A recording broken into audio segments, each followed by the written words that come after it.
Selamat pagi. Pagi. Shalom. Shalom. Sekali lagi shalom. Shalom.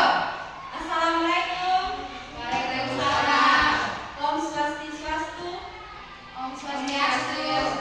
Nama budaya. Nama budaya.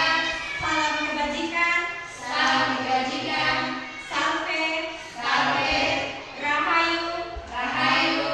Salam Pancasila. Salam Pancasila. Oke, baik. Saya selaku moderator akan membantu Ibu Mercy Kamenko selaku CGP Angkatan ke-10. Waktu selanjutnya saya akan berikan kepada Ibu Mercy. Silakan.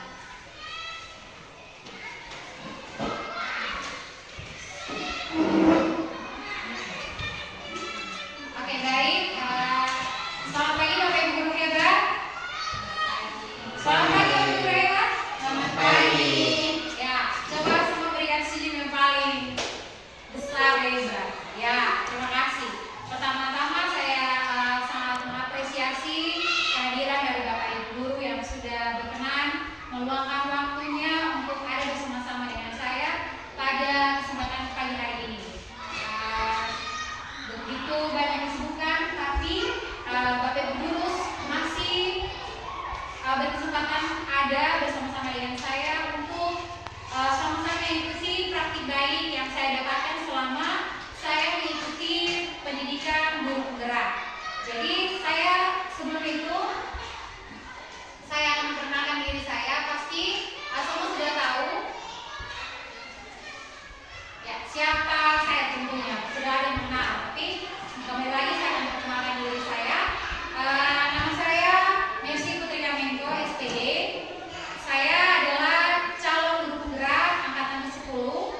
Di sini saya sudah melakukan kegiatan selama hampir 3 bulan di pendidikan guru penggerak. Jadi sudah ada beberapa modul yang sudah saya pelajari bersama dengan teman-teman saya selama pendidikan guru penggerak. Nah, jadi di kesempatan kali ini saya dan semua teman-teman PGP yang lain kami diberi tugas untuk melakukan aksi nyata di modul 1.4, yaitu budaya positif. Jadi pada pagi hari ini saya akan menyampaikan berbagai pemahaman dan pengalaman penerapan budaya positif. Jadi di sini kita fleksibel saja teman-teman. Jadi kita berkolaborasi dan saling memberi masukan terkait dengan materi ini. Jadi tidak ada istilahnya tidak ada seperti saya di sini adalah pelatih atau saya pengajar dan Bapak Ibu hanya mendengar. Tidak seperti itu. Saya hanya menyampaikan apa yang saya dapat selama pendidikan guru penggerak. Jadi kita langsung mulai saja Bapak Ibu guru. Sudah siap Bapak Ibu guru? Siap? Ya. Ya. Tapi sebelum itu kita boleh memulainya dengan doa, teman-teman. Mungkin Ibu moderator saya ada sedikit lupa, tapi karena kita adalah umat yang beriman, yang bertakwa kepada Tuhan, maka sebelum kita memulai kegiatan pagi hari ini, saya minta kesediaan Ibu Jarinda untuk pimpin kita di dalam doa.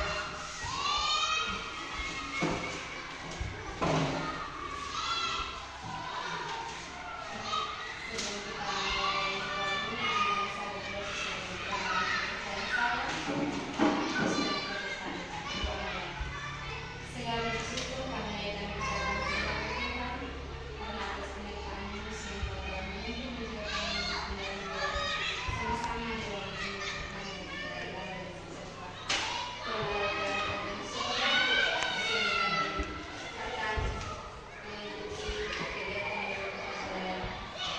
Saya akan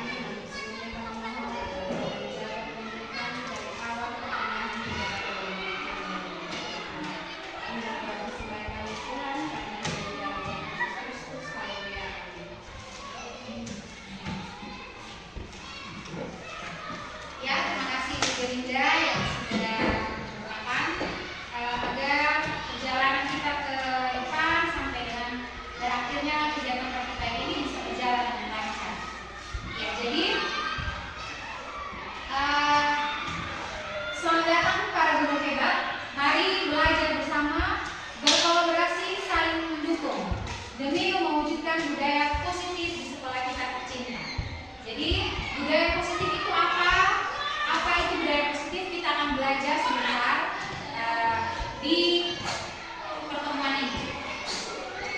Budaya positif sekolah. Mungkin saya ingin bertanya sedikit kepada Bapak Ibu guru semua, apakah kira-kira apa itu budaya? Siapa yang tahu apa itu budaya?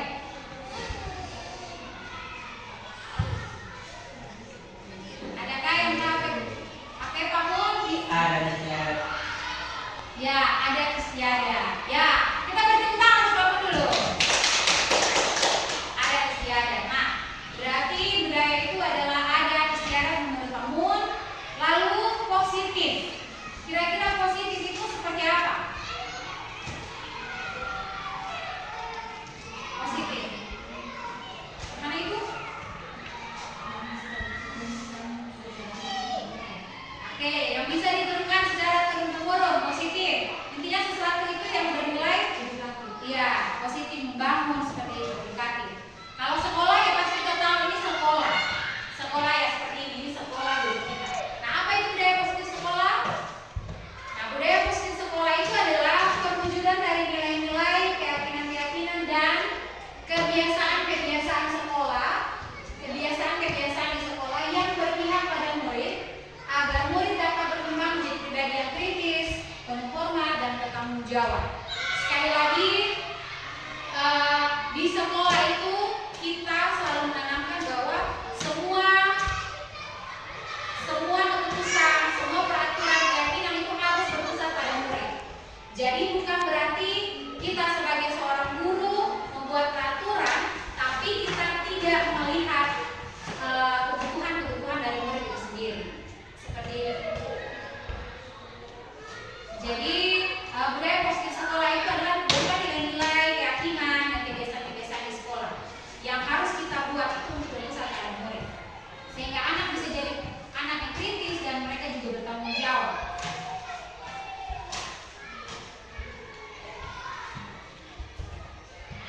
Nah, di sini untuk kita mempelajari modul budaya positif ini ada beberapa hal yang akan kita bahas di sini, yaitu yang pertama perubahan paradigma, ada disiplin positif, motivasi pengenalan manusia, kebutuhan dasar manusia, keyakinan kelas, posisi kontrol restitusi, dan yang terakhir itu adalah segitiga restitusi.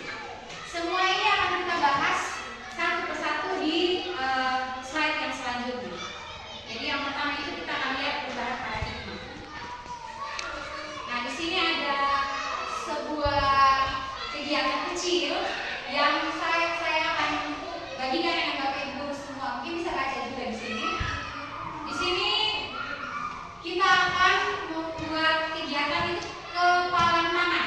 Coba Bapak Ibu tangan kanan tangan kiri dimajukan ke depan. Oke, lalu dikepal seperti ini. Ya, Anda bisa kepal begini. Oke, santai saja. Ya, jadi setelah dikepal, turunkan tangan sedikit. Oke, kita lihat.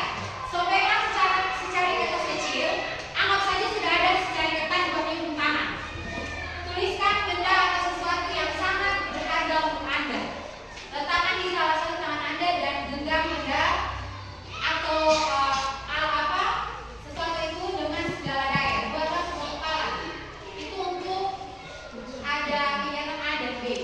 Ini yang pertama. Jadi teman Anda B akan mencoba dengan sekuat tenaga dengan berbagai cara berusaha memberikan benda tersebut, dan B bisa membujuk, mengancam, menghadik, merayu, membuang, apa saja itu B akan lakukan untuk merebut dari kepala tangan kita.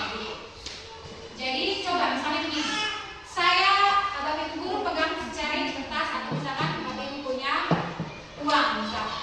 Lalu dikepal seperti ini dan ada orang mau ambil. Tapi Bapak Ibu harus berusaha kuat dan tangan tidak boleh terbuka untuk orang bisa ambil. Walaupun itu orang mau datang bilang, ayo nanti ke sini, tapi Anda tetap harus Bapak Ibu harus tetap pegang kokoh tangan itu, kepala tangan jangan terbuka. Gitu. Jadi sudah mengerti maksud dari kegiatan ini? Sudah Bapak Ibu guru? Sudah. Jadi intinya Bapak Ibu guru tidak boleh melepaskan genggaman tangan Bapak Ibu guru dari sesuatu benda yang Bapak Ibu guru kepal. Gitu. Jadi tetap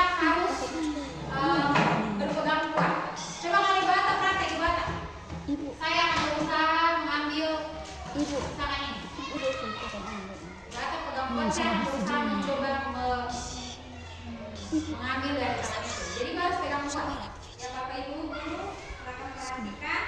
Ini adalah kertas yang disobek dan saya menaruhnya ke dalam genggaman tangan saya. Setelah itu saya kepal. Nah, ketika saya kepal, maka tokoh si B adalah Ibu Mercy. Ibu Mercy ini akan merebut apa yang ada dalam telapak tangan saya. Apakah saya berusaha untuk melepaskan atau saya tetap menggenggam erat kertas yang ada di dalam telapak tangan saya. Silakan. Oke, jadi saya akan berusaha merebut dari Ibu Ata.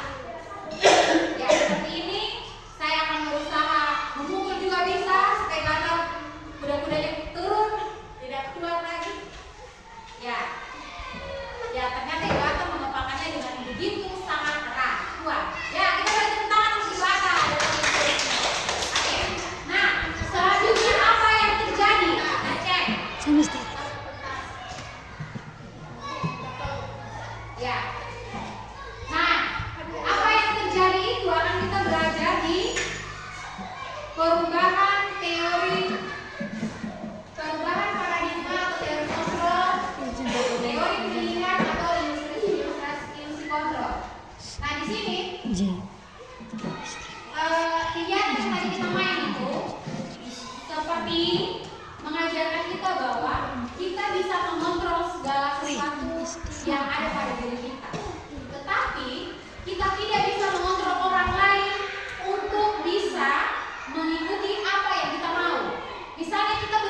dari buku Principle Center Leadership, ini bahasa dari bahasa Afrika Utara atau apa lari mungkin.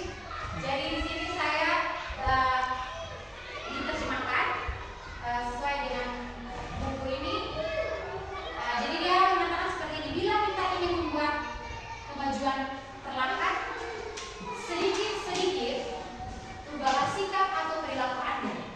Namun bila kita ingin memperbaiki cara-cara utama kita, maka kita perlu mengubah kerangka acuan kita. Ubahlah bagaimana Anda melihat dunia, bagaimana Anda berpikir tentang manusia, ubahlah paradigma Anda, skema pemahaman dan penjelasan aspek-aspek tertentu tentang realitas. Itu menurut Stephen R. Covey. Ya, saya berbeda agak sedikit tidak bisa putar-putar, tapi saya mencoba membaca yang saya. Ya, jadi kalau kita ingin membuat kemajuan perlahan-lahan atau kemajuan sedikit-sedikit, maka kita harus mengubah diri kita atau perilaku kita dulu.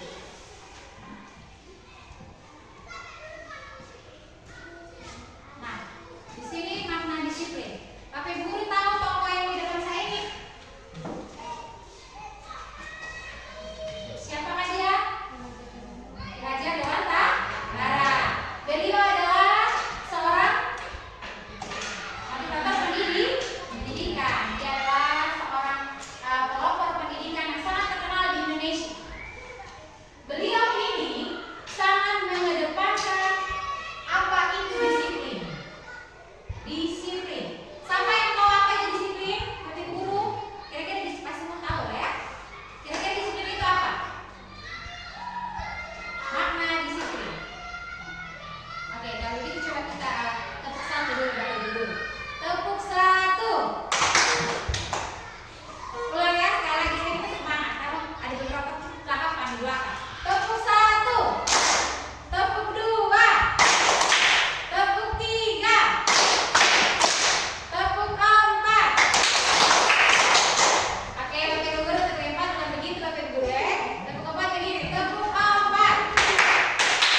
Coba, tepuk empat. Nah, tepuk lima Bapak Ibu guru. Tepuk lima. Nah, ada yang masih salah, ada yang masih salah. Ya, jadi nanti ke depan lagi kita jadi masih latihan ini. Nah, makna disiplin ini dihajar menyatakan bahwa untuk mencapai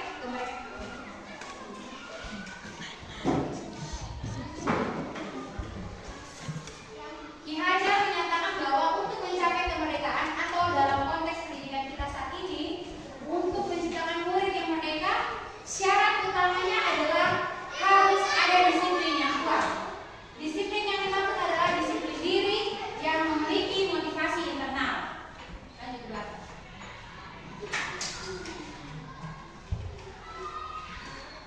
Oke. Nah, disiplin positif ini merupakan salah satu cara penerapan disiplin yang bertujuan untuk membuka kesadaran yang memberdayakan anak atau murid untuk melakukan sesuatu tanpa sokongan, ancaman, maupun hukuman. Nah, Bapak Ibu guru, di sekolah kita dan di mana saja sekolah yang saya temui atau saya masih zaman sekolah dulu juga sama. Kebiasaan guru-guru kita itu sekarang kita sudah menjadi guru. Kadang kita membuat anak murid kita itu dengan kadang ada sogokan, ada ancaman atau hukuman. Jadi contohnya, kalau kamu tidak kerja PR, kamu akan dapat ini. Atau ayo anak, kerjaan ibu kasih ini, tapi kerjaan itu sudah bulan. Seperti itu. Kadang ada hal-hal seperti itu. Kita lanjut. Nah, kalau sudah mengerti makna disiplin positif, maka dari disiplin positif ini kita akan mendapat bahwa seseorang yang memiliki disiplin diri berarti mereka bisa bertanggung jawab terhadap apa yang dilakukannya, karena mereka berdasarkan tindakan mereka itu pada nilai-nilai kebijakan universal. Jadi kalau seseorang sudah tahu disiplin diri dia sudah ada, maka tidak perlu dia itu harus ada sokongan atau hukuman, tapi ada dalam diri sendiri untuk melakukan disiplin positif. Nah, ada motivasi perilaku manusia.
kebebasan untuk berbuat segala sesuatu.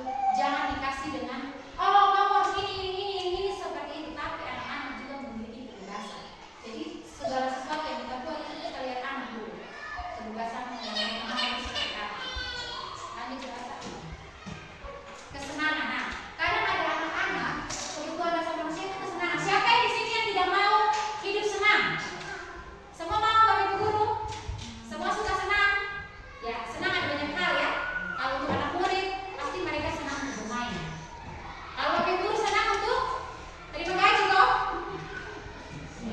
Semua. Jadi kalau gaji sudah teng-teng berarti senang. Senang itu bukan hanya terima gaji. Terus? Yang pertama terima gaji, yang kedua ada cinta.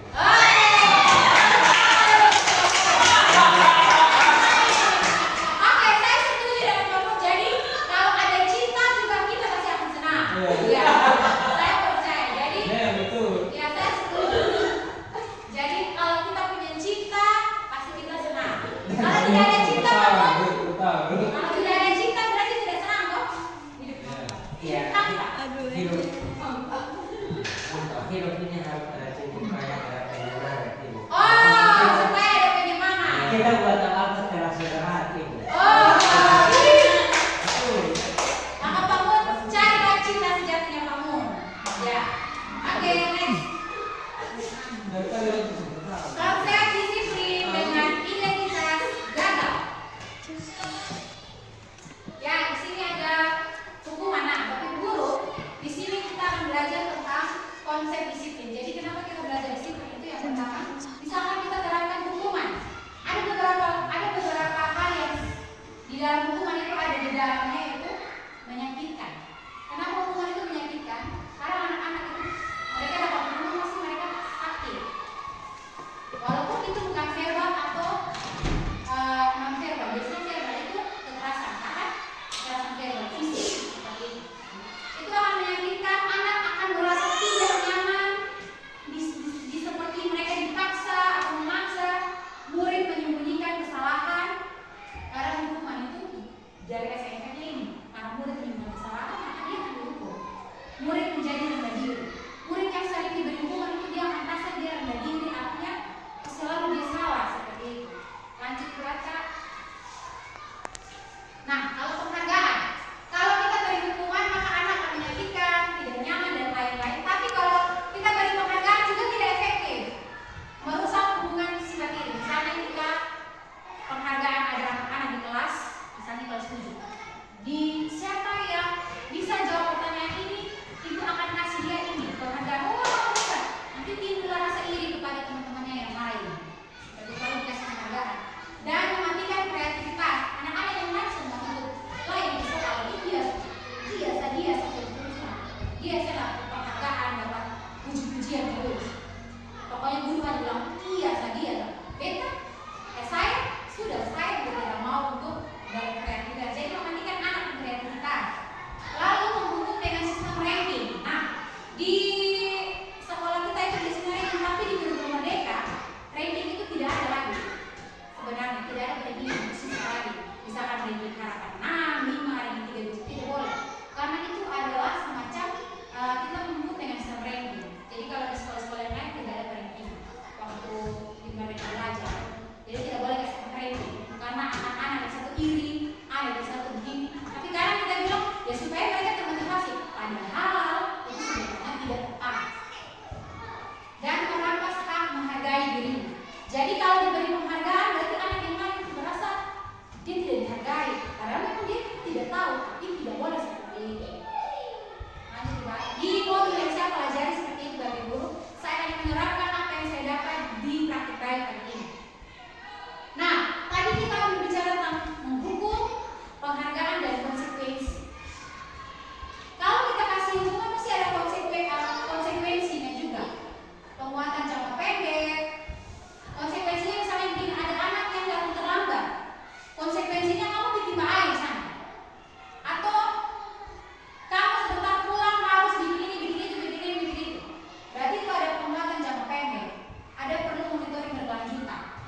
belajar. Jadi ini konsep disiplin dari hukum, penghargaan, dan konsekuensi. Ada satu yang paling bagus dari semua disiplin positif, yaitu restitusi. Nah, apa itu restitusi? Di sini nanti saya jelaskan. Tapi kalau kita berikan restitusi kepada anak Bapak Ibu guru, maka anak akan murid bertanggung jawab untuk perilakunya. Yang kedua, anak akan atau murid fokus pada pemecahan masalah jangka panjang. Murid memahami diri dan orang lain. Teori kontrol yang dia pakai, yang tadi kita belajar teori kontrol itu, di restitusi anak akan pakai itu, murid akan pakai itu. Lalu murid semangat memperbaiki kesalahannya. Itu di restitusi. Apa itu restitusi? Kita akan bahas. Pendekatan restitusi, sebuah cara menanamkan disiplin positif pada murid. Bapak Ibu guru pernah dengar kata restitusi kok? Kalau saya biasanya restitusi apa? Itu biasa viral. Restitusi apa itu? Nah, kalau di sini restitusi adalah konsep disiplin bagi guru ya. Restitusi adalah proses menciptakan kondisi bagi murid untuk memperbaiki kesalahan mereka sehingga mereka bisa kembali kepada kelompok mereka dengan karakter yang lebih kuat. Jadi di restitusi tidak ada penghukuman, tidak ada lagi penghargaan, tidak ada lagi konsekuensi. Jadi murni restitusi itu adalah kondisi bagi murid kita ciptakan untuk memperbaiki kesalahan mereka.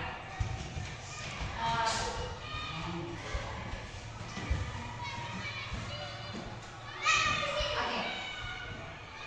Ya, di sini di restitusi itu adalah pertama, bukan menembus kesalahan, namun belajar dari kesalahan.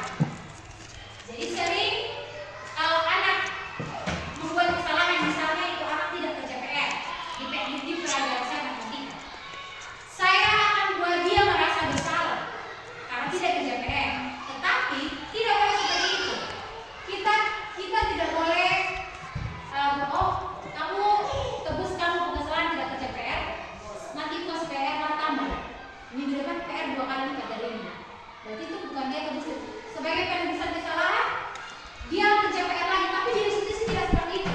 Kita beri anak untuk belajar dari kesalahan. Oke, nak, kamu sudah salah tidak kerja PR. Jadi kamu harus mengubah perilaku kamu seperti itu. Memperbaiki hubungan. Jadi kalau ada anak yang maki misalnya, anak itu sering berbuat yang jahat, ayo kita perbaiki hubungan dengan anak yang satu dengan anak yang satu misalnya. Kita panggil dia baik-baik, kita bisa jadi, jangan kita langsung panggil kasih hukum, kita langsung kasih konsekuensi dari yang dia buat. Nah, terus tawaran bukan paksaan, kita menawarkan, bukan paksa, kamu harus bisa ini, kamu harus begini, kamu harus begitu, tapi kita menawarkan. Oke nak, bagaimana kalau ibu dan kamu kita beri penawaran seperti ini?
dendam, dan itu benar.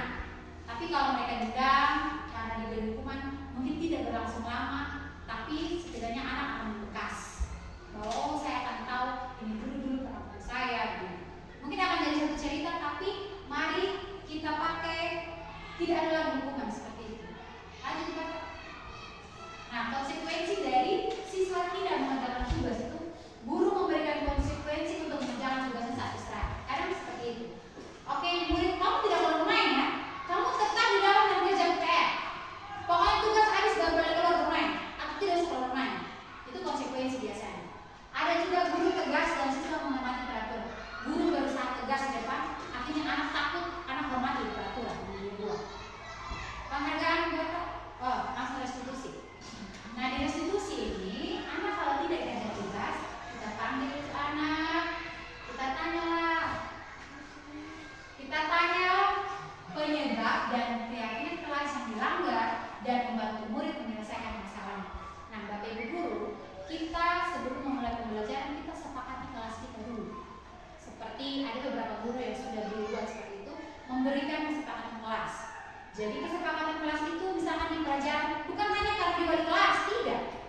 Guru mata pelajaran wajib kalau kita di SMP.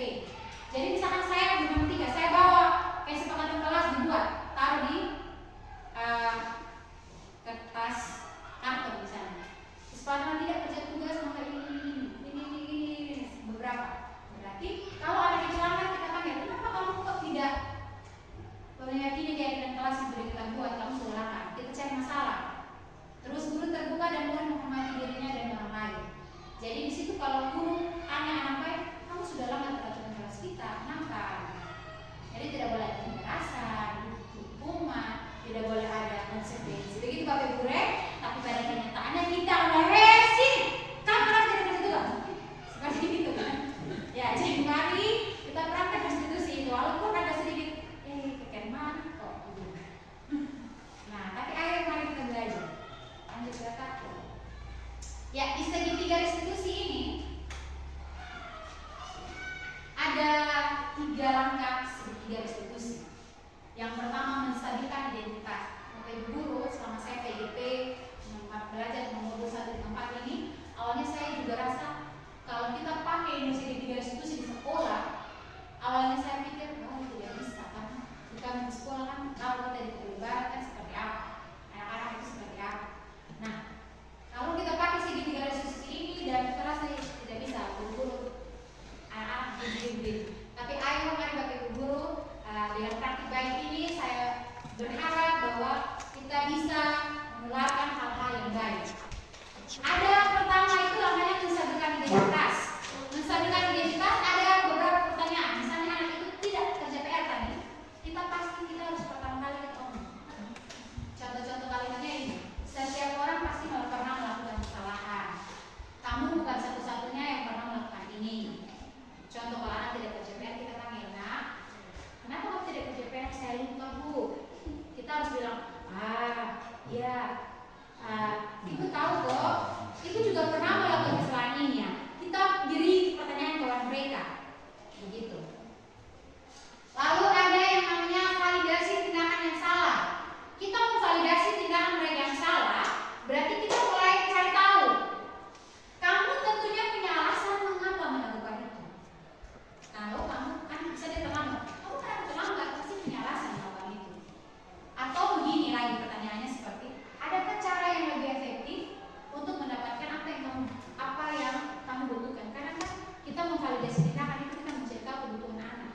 Ini anak sudah dapat ini, jadi ini anak tidak dapat ini, maka kita pakai di dalam validasi tindakan. Lalu ada menanyakan keyakinan. Nah, keyakinan ini kita harus bikin keyakinan kesepakatan kelas. Jadi kita akan tanya ke anak-anak, keyakinan kelas apa yang telah kita sepakati? Kan tidak boleh terlambat, tidak boleh tidak kerja PR. Nah, kita akan menanyakan lagi, kamu ingin menjadi orang seperti apa? Karena pertanyaan itu membuat anak merasa sadar diri seperti itu. Kamu ingin menjadi seperti apa? Itu adalah di segitiga restitusi.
ada guru dan ada murid. Ya, masih semangat tuh Ibu Guru? Masih semangat? Tepuk dua ya toh? Tepuk dua. Bahasa tepuk dua ya bahasa. Tepuk dua. Tepuk tiga. Tepuk empat. Tepuk empat. Tepuk lima. Ya, jadi cetek. Oke, kita sedikit buat gerakan tangan kejaman buat Ibu Guru ya.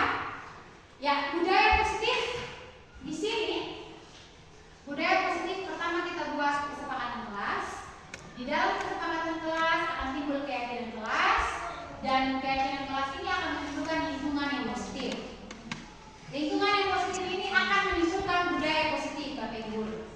Seperti itu. Lanjut. Nah, ada 5 posisi kontrol guru. 5 posisi kontrol guru ini ada yang pertama, model disiplin yang berpusat pada murid yang dikembangkan oleh Gianni Gossin dengan pendekatan restitusi yang disebut dengan 5 posisi kontrol guru. Bapak Ibu Guru, mungkin kita bisa lihat saya ini masuk di kontrol apa, posisi kontrol yang mana. Selama saya jadi seorang guru, saya ada di posisi kontrol apa. Nah, di sini kita akan mengecek satu-satu. Yang pertama itu posisi kontrol penghukum. Penghukum, coba dibaca. Ya, penghukum. Seorang penghukum bisa menggunakan hukuman fisik maupun verbal. Posisi kontrol ini. Orang-orang yang menjalankan posisi penghukum senantiasa mengatakan bahwa sekolah memerlukan sistem atau yang dapat lebih menekan murid-murid lebih dalam lagi. Maka mereka memakai hukuman verbal dan non-verbal. Biasa verbal itu kekerasan, tampar, tapi non-verbal itu lebih pada anak-anak yang perasaan, mengata-ngatai anak-anak, harus seperti itu penghukum. Kedua ini apa? Bahasa guru penghukum ini seperti ini. Patuhi aturan saya atau awas ya kamu. Seperti itu. Atau yang kedua, kamu selalu saja salah. Kamu salah terus. Kamu ini hidup bikin beban saja di sekolah. Karena ada seperti itu ya Ibu ya. Nah itu kata-kata verbal. Tapi biasanya kalau itu kata-kata non verbal. Tapi kalau verbal itu kita biasanya tampar atau kita biasa pukulan seperti itu. Yang terakhir, pasti selalu yang terakhir selesai. Kamu tuh pasti selalu yang terakhir selesai. Kapan kamu bisa selesai duluan seperti kamu teman-teman? Kamu terakhir terus. Nah, itu bikin anak jadi down, jadi rendah diri. Mereka jadi serba gitu. Saya tidak bisa. Saya selalu dicapai anak di belakang. Gitu. Itu kalau kita sebagai penghukum. Di sini adakah yang seperti itu? Saya juga sering, Bapak Ibu Guru, semua ya. Ya, kita penghukum. Baik tidak kok? Baik restitusi, oke. Lanjut kata. Oke. Guru seperti ini senantiasa percaya bahwa hanya ada satu cara yang agar pembelajaran bisa berhasil, yaitu cara dia. Kalau dia yang buat baru bisa berhasil. Murid ini biasanya anggap, murid ini tidak anggap.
lagi.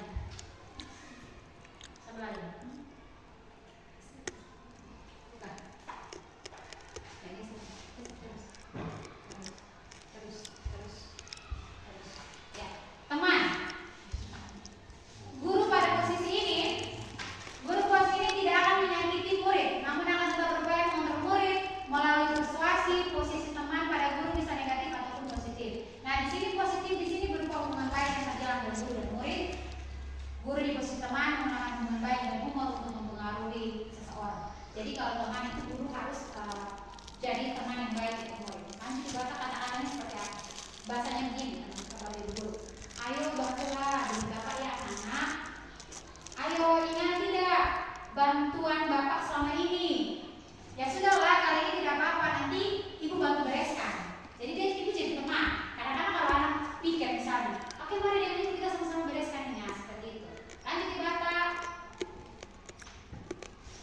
Ya Bapak Ibu guru, kita 1 jam sedikit lagi akan selesai. Di posisi ini hal negatifnya akan timbul kalau kita menjadi sendiri sebagai teman. Kadang posisi kontrol itu murid akan merasa bersalah, murid akan tergantung pada guru tersebut. Karena kita juga harus ada jaga, bukan jaga jarak.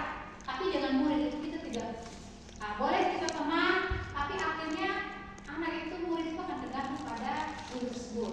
Karena rasa-rasanya ibu selalu bagi dia, begitu. Seperti itu.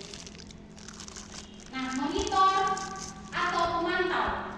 Memonitor berarti mengawasi. Pada saat kita mengawasi, kita bertanggung jawab atas perilaku orang-orang yang kita awasi. Kadang guru sebagai pemantau itu berarti dia memantau anak ini kerja PR sampai selesai tidak, kerja tugas sampai selesai tidak. Itu dia pemantau. Kalau tidak kerja berarti dia akan ini. Bahasanya seperti apa?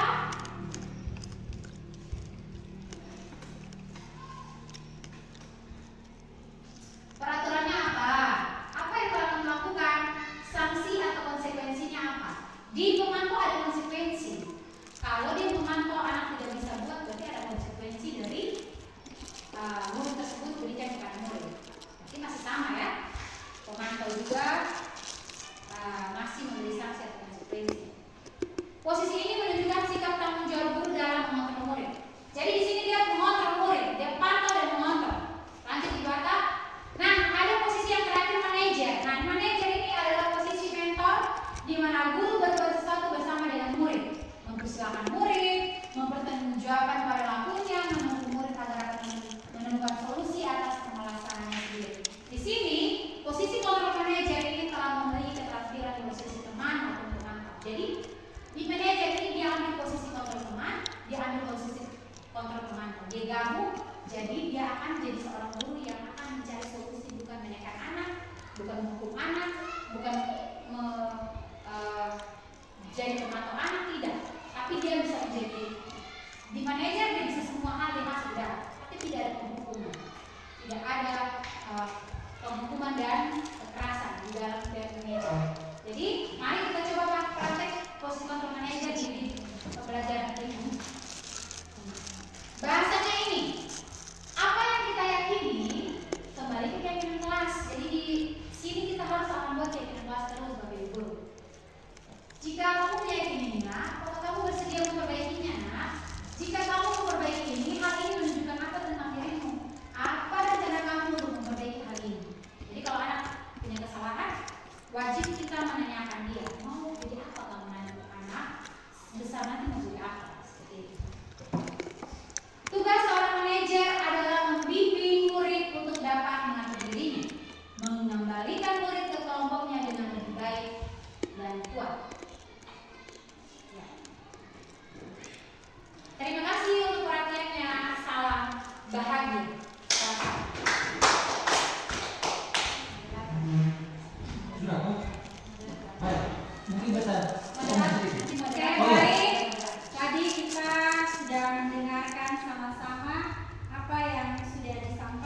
saya ketemu sebuah kenal dan tiap hari seperti ini, beta minta izin dulu Pak.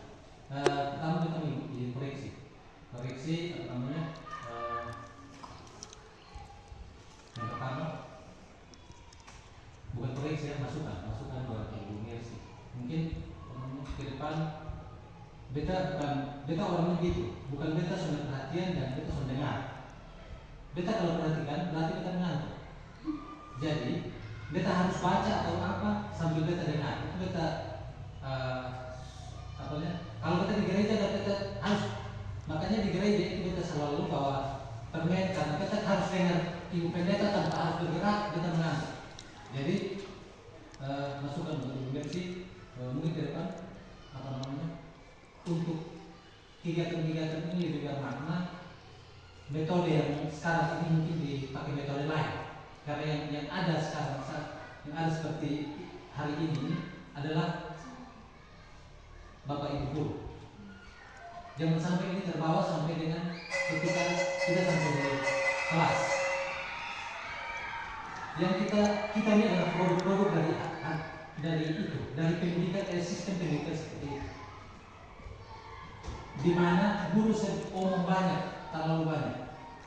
Mungkin di depan mungkin Ibu Mercy di awal itu bikin semacam katakanlah diskusi awal untuk nanti orang lain, maksudnya Bapak Ibu guru peserta itu memahami, sehingga penyampaian materi yang Ibu Mercy bawakan itu jangan sifatnya abstrak. Kalau menurut saya ini sifatnya abstrak. Kita tidak tahu esensi poin pentingnya di mana. Kita hanya ikuti dia punya ini, dan itu tidak menjadi poin penting nanti kita sebagai feedback untuk kita ya peserta. Itu pertama. Yang kedua mungkin apa namanya, ke depan diusahakan kegiatan seperti ini bermakna untuk kita guru, kita berharap seperti itu. Terus yang berikut, kegiatan seperti ini tadi temanya adalah budaya positif sekolah. Budaya positif sekolah yang menjadi pemikiran kita semua nanti ke depan. Kita adalah guru-guru muda yang nanti kemudian kita tidak tahu, kita kemudian mencerita dan akan menjadi pemimpin pembelajaran. Nah, budaya positif yang kita bangun harus seperti apa? Apa kita, kalau yang tadi disampaikan oleh Ibu Mercy, disiplin, terus nanti pada akhirnya kita akan restitusi hukuman dan seterusnya. Tapi menurut saya budaya sekolah ini adalah sesuatu yang universal, kompleks. Bagaimana kita guru bisa bisa mengambil teori coba yang slide itu, slide yang ketiga.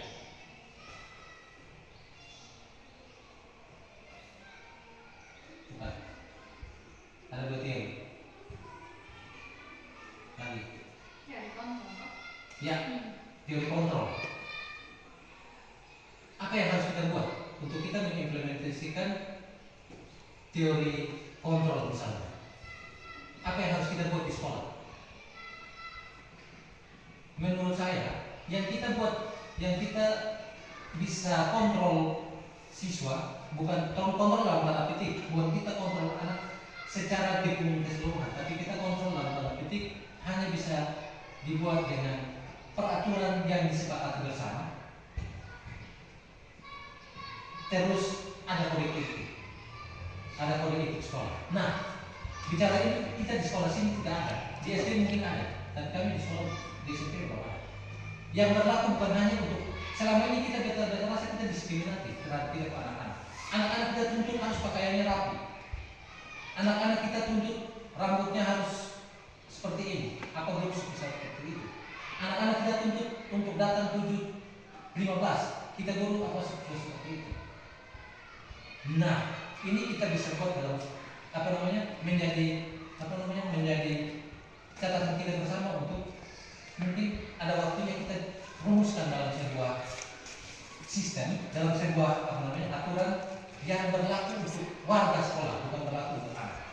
Selama ini anak dipersalahkan terus-terus karena guru merasa paling benar, tetapi menurut kita guru tidak, guru adalah bukan mereka, dan dia bilang anak yang salah. Nah, ini tuntutan saya juga selama ini ada baca-baca tentang guru penggerak dan kurikulum merdeka, di mana anak itu kita tempatkan bukan lebih dari kita, bukan kita jadi babu untuk anak, tapi anak kita tempatkan di samping kita, di mana sederhana dengan kita. Mungkin itu yang dapat saya sampaikan. Kalau misalnya ada kata yang salah, mohon maaf. Ada yang lebih kasih kurang, ada yang kurang, tambah sendiri. Terima kasih. Oke, baik. Ya, saya langsung saja Ibu. Oke, baik, terima kasih Pak Ayub. Saya sangat mengapresiasi masukan dari Pak Ayub tentang seharusnya seperti apa penyampaian materi praktik baik yang saya dapat. Terima kasih Pak Ayub. Saya akan ambil masukan itu dan saya akan memberi praktik-praktik baik selanjutnya akan saya gunakan masukan itu untuk supaya Bapak Ibu guru itu lebih dapat lebih aktif seperti itu. Tapi mungkin kendalanya kita waktu ya Bapak Ibu guru. Saya juga kalau mau menyiapkan sesuatu yang menarik atau apa itu, saya takut waktu Bapak Ibu guru itu tersita gitu. Ya, sekali lagi kita berjalan dengan waktu. Terima kasih Pak Ayub, dan juga untuk pertanyaan tadi Pak Ayub mengatakan bahwa di sekolah kita ini berbicara tentang disiplin berarti itu universal atau umum ya. Nah, di sini saya juga baru belajar. Saya adalah calon guru penggerak yang baru mengikuti pendidikan guru penggerak kurang lebih 3 bulan. Jadi materi pun yang saya terima, saya ditugaskan oleh PP dan fasilitator saya untuk kita wajib menyampaikan aksi nyata modul 1 dan 4. Kita mengadakan seperti ini dan saya berbagi pemahaman dan pengalaman penerapan budaya positif yang saya terima. Semua yang tadi saya katakan, yang saya bilang itu materi-materi yang saya dapat. Saya tidak bisa menjudge bahwa yang saya omong ini seharusnya seperti ini, punya Pak Ayub seperti ini, tidak. Di sini tidak ada yang salah, tidak ada yang benar, tidak ada yang tepat atau tidak ada yang tidak tepat. Hanya bagaimana pemahaman kita saya bangun dengan materi-materi yang saya dapat seperti itu. Jadi model penghukuman, teori kontrol dan lain sebagainya itu semua itu harus kita berpusat pada murid. Jadi di pemahaman budaya positif ini tidak ada lagi hukuman, tidak ada lagi kekerasan, tidak ada lagi pemantauan menjadi guru yang seperti itu. Tapi kita harus pakai metode restitusi di dalam kelas.